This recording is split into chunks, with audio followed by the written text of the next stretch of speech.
আমার নাম ভোরাক। এখন আমি এই শরীরের মালিক। আসসালামু আলাইকুম ডিয়ার লিসনার্স, আশা করি সকলে ভালো আছেন এবং সুস্থ আছেন। আপনারা শুনছেন ভয়.net এবং আমি রেইন আছি আপনাদের সাথে আমাদের 96তম এপিসোডে। আপনাদের সকলকেই আমি আমন্ত্রণ জানাচ্ছি এবং শুরুতেই বলতে চাই, যারা এখন পর্যন্ত আমাদের চ্যানেলটাকে সাবস্ক্রাইব করেননি, দয়া করে চ্যানেলটাকে সাবস্ক্রাইব করে দেবেন। আর যদি আমাদের ভিডিও আপনাদের ভালো লাগে বা একটু হলেও আনন্দ দিয়ে থাকে, তাহলে অবশ্যই চ্যানেলটাকে শেয়ার করবেন, ভিডিওগুলো লাইক করবেন এবং কমেন্ট করবেন। এছাড়াও বেল আইকনটাকে অবশ্যই হিট করবেন, because if you don't hit the bell icon you won't receive any update for the channel. So please bell আইকনটাকে হিট করে অবশ্যই চ্যানেলটাকে সাবস্ক্রাইব করে দেবেন। আমরা আমাদের ঘটনায় যাওয়ার আগে আপনাদেরকে বলতে চাই, যদি আপনিও চান আমাদেরকে ঘটনা পাঠাবেন আমাদেরকে, তাহলে ঘটনা পাঠানোর ঠিকানাটি হচ্ছে voy.net@gmail.com, যার স্পেলিং BHOYDOTNET@gmail.com। আমাদের ফেসবুকের ঠিকানা www.facebook.com/BHOYDOTNET। আমরা চলে যাব আমাদের 96তম এপিসোডের ঘটনায়। চলুন ঘটনাটি শুনে আসা যাক। রেইন ভাই এবং ভয়.net-এর সকল শ্রোতা বন্ধুকে আমার সালাম। আমি আরাফাত চৌধুরী কি লিখছি ঢাকার মিরপুর থেকে। আমি শোয়ের একজন নিয়মিত শ্রোতা। আপনাদের পাঠানো ঘটনাগুলো শুনতে শুনতে কখন যে নিজের ভেতরে একটা ঘটনার সম্রাট সত্তা তৈরি হয়েছে সেটা টের পাইনি। আজ আমি আপনাদের এমন একটি ঘটনা শোনাব, এটা কোনো শোনা কথা নয়, একেবারে সরাসরি ভুক্তভোগীর মুখ থেকে শোনা। গত সপ্তাহে এক ক্যাফেতে বসে কাজ করছিলাম, তখন এক ভদ্রলোকের সাথে পরিচয় হয়। বয়স 40-এর কোটায়, প্রবাসী, বাংলাদেশে এসেছেন অল্প কিছুদিনের জন্য। ওনার চোখের নিচে গভীর কালি দাগ, চাহনিতে রাজ্যের ক্লান্তি। কথায় কথায় কিভাবে যেন বিষয়টা অলৌকিক এবং আধ্যাত্মিক অভিজ্ঞতার দিকে গড়িয়ে গেল। উনি কাঁপা কাঁপা গলায় আমাকে তার পরিবারের সাথে ঘটে যাওয়া এক ভয়ঙ্কর ঘটনা বলেন। এতটাই ভয়ঙ্কর যে শোনার পর কয়েক রাত আমি ঠিকমতো ঘুমাতে পারিনি। ঘটনাটি আমি ওনার ভাষাতেই বলছি এবং আমার বর্ণনায় যদি কোনো ভুল হয়ে থাকে আমাকে ক্ষমা করবেন। বলছেন ডেভিড গোমেজ। আমার ছোট বোন মারিয়া আমাদের পরিবারের প্রাণ ছিল। যেমন হাসি খুশি তেমনি ধার্মিক। প্রতি রবিবার নিয়ম করে চার্চে যাওয়া, প্রার্থনা করা, বাইবেল পড়া, এসব নিয়ে ওর জগৎ ছিল। আমাদের পরিবারটা অনেক আগে থেকেই খ্রিস্ট ধর্ম পালন করে, তাই এসব আমাদের রুটিন ছিল। মারিয়া ঢাকায় একটা প্রাইভেট ভার্সিটিতে পড়াশোনা করত। সবকিছুই ঠিকঠাক চলছিল যতক্ষণ না সে কলেজ ট্রিপটি আসে। ট্রিপটি ছিল রাঙামাটির 4 দিনের ট্রিপ। যেখান থেকে ফেরার পর আমরা লক্ষ্য করলাম মারিয়া কেমন যেন বদলে গেছে। আগে সে প্রাণবন্ত মেয়েটা সারাক্ষণ চুপচাপ থাকে, একা একা ঘরে বসে কি যেন ভাবে। ওর প্রিয় ক্রস, যেটা সবসময় গলায় পড়ত, সেটা খুলে রেখেছে। রবিবারে চার্চে যাওয়ার কথা থাকলেও সে যেত না। যদি তাকে যাওয়ার কথা বলা হতো সে প্রচন্ড রেগে গিয়ে বলতো, আমার এসব ভালো লাগে না, আমাকে চার্চের কথা বলবা না প্লিজ। প্রথম দিকে আমরা ভেবেছিলাম হয়তো ট্রিপে কোনো কারণে মন খারাপ হয়েছে, কিন্তু দিন দিন ওর অবস্থা আরো খারাপ হতে লাগলো।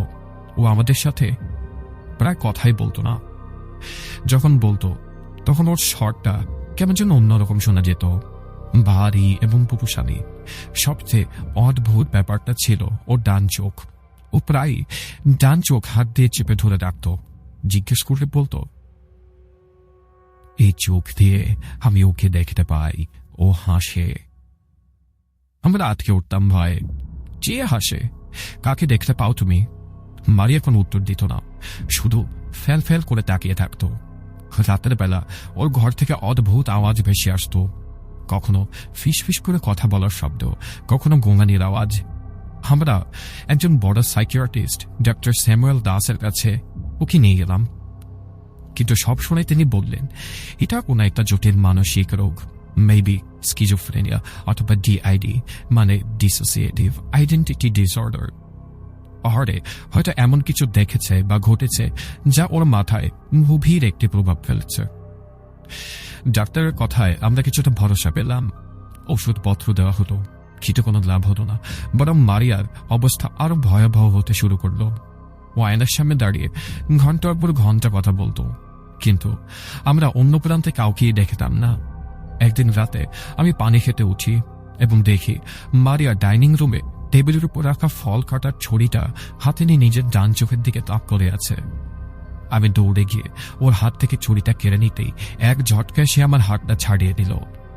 ওর গায়ে তখন যেন অসুরের মতো শক্তি। ও আমার দিকে তাকিয়ে যে হাসিটা দিয়েছিল, ভাই, সেই হাসিটা আমি আজও ভুলব না।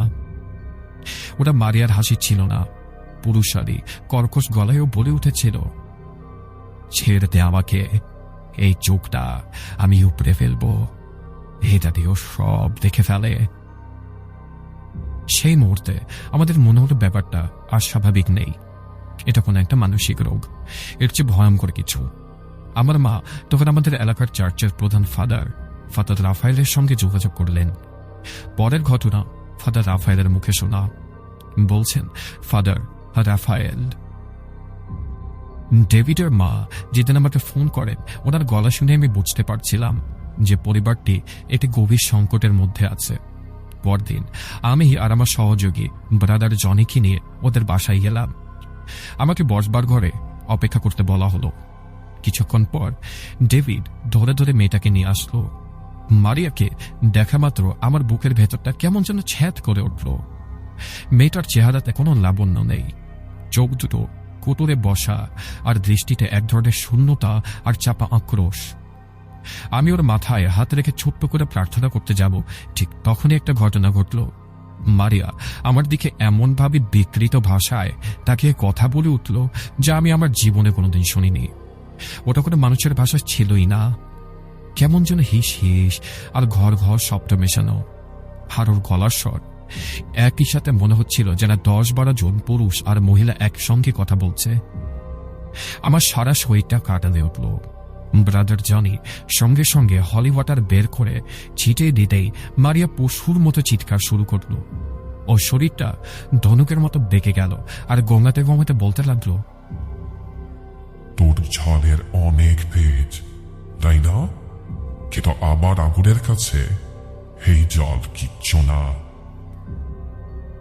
আমি নিশ্চিত হলাম মারিয়ার ওপর কোনো সাধারণ কিছুর ছায়া নেই, বরং ওর উপরে ভর করেছে শক্তিশালী এক ডেভিল, যা হতে পারে খুবই প্রাচীন এবং শক্তিশালী।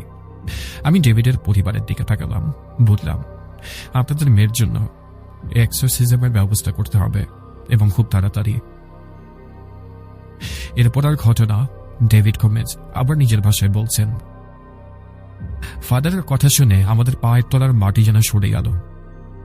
এক্সোরসিজম এসব তো শুধু সিনেমায় দেখেছি, আমাদের পরিবারে এমন কিছু ঘটবে তা আমরা কল্পনা করতে পারিনি। কিন্তু আমাদের আর কোনো উপায় ছিল না। নির্দিষ্ট দিনে ফাদার রাফায়েল আর ব্রাদার জনি এলেন। মারিয়াকে একটা ঘরে নিয়ে যাওয়া হলো। ও প্রথম থেকেই প্রচণ্ড বাধা দিচ্ছিল। 4 জন মিলেও ওকে ধরে খাটের কাছে রাখতে পারছিলাম না। তবু বহু কষ্টে খাটের কাছে ওকে এনে বাধা হলো। ঘরটা পবিত্র পানি ছিটিয়ে ধূপ জ্বালিয়ে প্রস্তুত করা হলো। ফাদার রাফায়েল বাইবেল হাতে প্রার্থনা শুরু করলেন। প্রার্থনা শুরু হওয়ার সাথে সাথে মারিয়ার আসল রূপ প্রকাশ পেতে শুরু করলো। ও যেমন ভয়ঙ্করভাবে চিৎকার করছিল যে আমাদের কান ফেটে যাওয়ার জোগাড়। ওর চোখ দুটো লাল হয়ে গিয়েছিল। ও ফাদারদেরকে উদ্দেশ্য করে অশ্রাব্য ভাষায় গালিগালাজ করতে লাগলো। ওর মুখ দিয়ে এমন কথা বের হচ্ছিল যা মারিয়ার মতো একটি মেয়ের পক্ষে জানা অসম্ভব। ও আমাদের প্রত্যেকের ব্যক্তিগত গোপন কথা, দুর্বলতার কথা চিৎকার করে বলছিল। ফাদার রাফায়েল দৃঢ় গলায় সত্তাটিকে তার পরিচয় জিজ্ঞাসা করলেন। প্রথমে সে শুধু হাসল, ভয়ঙ্কর এক হাসি। তারপর হঠাৎ করে মারিয়ার শরীরটা স্থির হয়ে গেল। ও খুব শান্ত এবং শীতল গলায় বলল, আমার নাম ভোরাক। আমি এই শরীরের ভেতর দিয়ে তোমাদেরকে দেখব, তোমাদেরকে শুনব আর তোমাদেরকে ধ্বংস করব। ফাদার জিজ্ঞেস করলেন, কেন তুমি এই নিষ্পাপ মেয়েকে কষ্ট দিচ্ছ বলো? ভোরাক আবার হাসল এবং বলল, নিষ্পাপ। তোর এই নিষ্পাপ পেয়ে রানামাটির পাহাড়ে আমাদের পবিত্র গুহায় ঢুকেছিল। আমাদের উপাসনার সময় আমাদের বিরক্ত করেছে, ওর নিয়ম ভেঙেছে। ওর শাস্তি মৃত্যু। শুধু ওর নয়, তোরা সবাই মরবি। আমি একে একে তোদের সবার আত্মাকে ছিন্ন ভিন্ন করে দেব।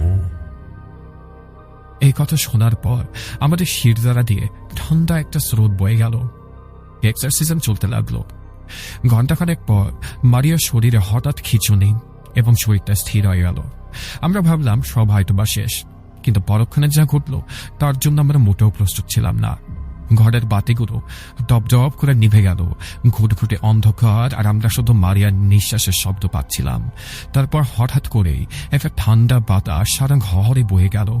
আমরা শুনলাম মারিয়া কথা বলছে। কেটেপাটের একটি নয়, শত শত কণ্ঠস্বর একসাথে মারিয়ার মুখ দিয়ে কথা বলছে। নারী, পুরুষ, শিশুর কান্না, আর্তনাদ, হাসি সব মিলিয়ে একাকার। সেই ঐক্যতান আমাদের পাগল করে যাওয়ার জন্য যথেষ্ট ছিল। ফাদার রাফায়েল চিৎকার করে প্রার্থনা চালিয়ে গেলেন, কিন্তু মনে হচ্ছিল কোনো কিছুই আর কাজ করছে না। ভোরাক তখন ঈশ্বরকে নিয়ে উপাসনার উপহাস করল। ও এমন সব কথা বলছিল যা মুখে আনাও পাপ। এক পর্যায়ে ফাদার রাফায়েল মাটিতে বসে পড়লেন। তিনি হাঁপাচ্ছিলেন, তার কপাল বেয়ে ঘাম ঝরছিল। পরাজিত সৈনিকের মতো আমাদের দিকে তাকিয়ে বললেন, I'm really sorry.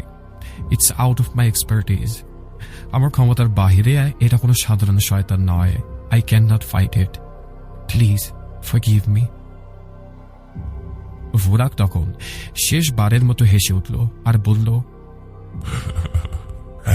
তোদের সময় শেষ। এই শরীরটা আমাকে দিয়ে দে, নইলে আমি তোদের সবাইকে নিয়ে যাব। আমরা ভয়ে হতাশায় ভেঙে পড়লাম। আমার বাবা সহ্য করতে পারলেন না। কান্নায় ভেঙে পড়ে চিৎকার করে বললেন, নিয়ে যাও, ওকে নিয়ে যাও, শুধু আমাদের মুক্তি দাও। বাবার এই কথা বলার সাথে সাথেই ঘরের সবকিছু শান্ত হয়ে গেল। মারিয়ার শরীরের বাঁধনগুলো কেমন করে যেন আপনা আপনিই খুলে গেল। ধীরে ধীরে খাট থেকে সে নামলো। আমাদের দিকে একবার তাকালো না। ওর মুখের অভিব্যক্তি একদমই আমরা বুঝতে পারলাম না। শুধু ডান চোখটা হাত দিয়ে ঢাকা ছিল। ধীর পায়ে দরজা খুলে রাতের অন্ধকারে কোথায় যেন মিলিয়ে গেল। আমরা ওকে থামানোর সাহস পাইনি। সেদিন রাতে আমরা মারিয়াকে চিরজীবনের জন্য হারালাম। এরপর আমরা ওই বাসায় থাকিনি।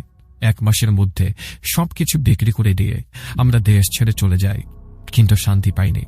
আজও রাতের বেলা মনে হয় দরজার ওপাশে কেউ দাঁড়িয়ে আছে। আমি জানি ওটা মারিয়া নয়, ওটা ভোরাক। হয়তোবা আমাদেরকে সে খুঁজছে। এতক্ষণে ডেভিড গোমেজ থামলেন। ওনার চোখ দিয়ে পানি পড়ছিল। ক্যাফের কোলাহলের মাঝেও আমার কেমন যেন ঠান্ডা লাগছিল। আমি তাকে কিছু জিজ্ঞেস করতে পারলাম না। তিনি বিল মিটিয়ে কোনো কথা না বলে চলে গেলেন। আর এই ভাই, আমি জানি না এই ঘটনার সত্যতা কতটুকু বা কতটুকুই বা কাল্পনিক, কিন্তু এই লোকের চোখের ভয়টা সত্যি ছিল। যেদিন বাসায় ফিরলাম ঘটনা শুনে, ফেরার পথে মনে হচ্ছিল কেউ যেন আমার পেছনে হাঁটছে। বারবার ঘাড় ঘুরিয়ে দেখেছি, কাউকে পাইনি। বাসায় ফিরে এই ঘটনাটা যখন লিখতে বসি, ঠিক তখনই আমার ঘরের বাতিটা একবার দপ দপ করে জ্বলে উঠেছিল। হয়তো কাকতাল, হয়তো অন্য কিছু। হ্যাঁ, যেখানেই শেষ করছি। সবাই ভালো থাকবেন, সাবধানে থাকবেন। আল্লাহ হাফেজ। ওয়ালাইকুম আসসালাম আরাফাত সাহেব, আপনাকে অসংখ্য ধন্যবাদ আপনার ঘটনার জন্য। এক্সোরসিজমের স্টোরি বরাবর আমাকে থ্রিল করে, নট ক্যান লাই। তো আপনাকে আমার একটা স্টোরি পাঠানোর জন্য অসংখ্য ধন্যবাদ। আশা করি আপনাদের কাছে এই স্টোরিটি ভালো লেগেছে। যদি ভালো লেগে থাকে তাহলে অবশ্যই ভিডিওতে লাইক করবেন, কমেন্ট করবেন এবং শেয়ার করে আপনার মতামত জানাবেন। এবং যারা এখন পর্যন্ত চ্যানেলটাকে সাবস্ক্রাইব করেননি, দয়া করে সাবস্ক্রাইব করে দেবেন। আর যদি আপনি আমাদের চ্যানেলের পুরাতন শ্রোতা হয়ে থাকেন তাহলে বাকি এপিসোডগুলো শুনে আসবেন। এবং আপনি যদি চান আমাদেরকে ঘটনা পাঠাবেন, তাহলে আমাদেরকে ঘটনা পাঠানোর ঠিকানা bhoy.net@gmail.com, যার স্পেলিং BHOYDOTNET@gmail.com। আমাদের ফেসবুকের ঠিকানা www.facebook.com/bhoydotnet। শেষমেশ আপনাদের কাছে আমার একটাই আবেদন, চ্যানেলটাকে সাবস্ক্রাইব করে অবশ্যই বেল আইকনটাকে হিট করে রাখবেন, কারণ বেল আইকন হিট না করলে আপনি কোনো আপডেট পাবেন না। এতক্ষণ ধরে আমাদের সঙ্গে থাকার জন্য আপনাদের সকলকে ধন্যবাদ। আগামীকালকে কথা হবে আমাদের ৯৭তম এপিসোড নিয়ে। ততক্ষণ পর্যন্ত সকলে ভালো থাকুন, সুস্থ থাকুন এবং মোস্ট ইম্পর্টেন্টলি ভয়.net শুনতে থাকুন। বিদায় নিচ্ছি। আসসালামু আলাইকুম।